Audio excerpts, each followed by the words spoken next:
सुहागन रो अब यहाँ तो लोग इसके लिए भगत है मेंटेन नहीं कोनो बात नहीं।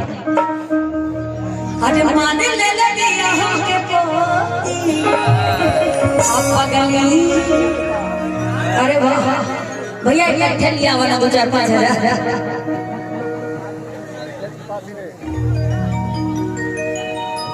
अच्छा रामकली पासवान जी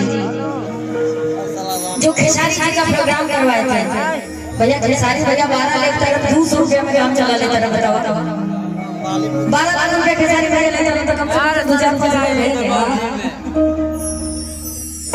अरे माने ले लगी यहाँ के पोती अब पगली।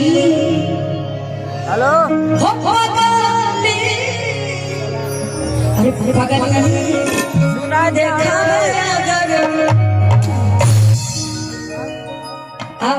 अरे बनल चाहतिया सिरी मोती जी बनल चाहतिया सिरी मोती अब पगली।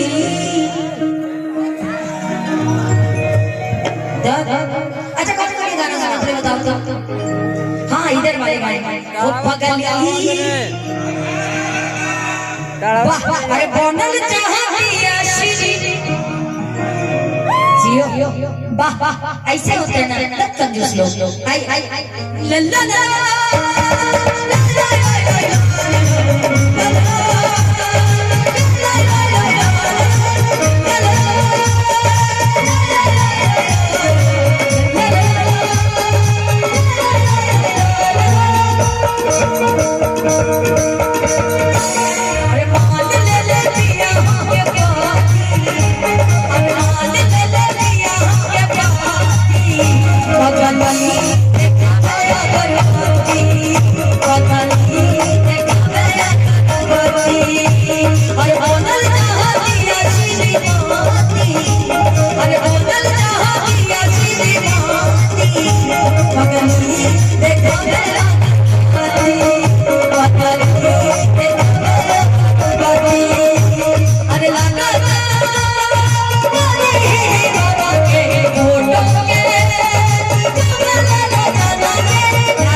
लेकिन इधर वाले लोग बैठे मेरा मन कर रहा है कुछ कहने का। हो ना तो जगह निगाह उड़ाया मेरा दिल भी चुरा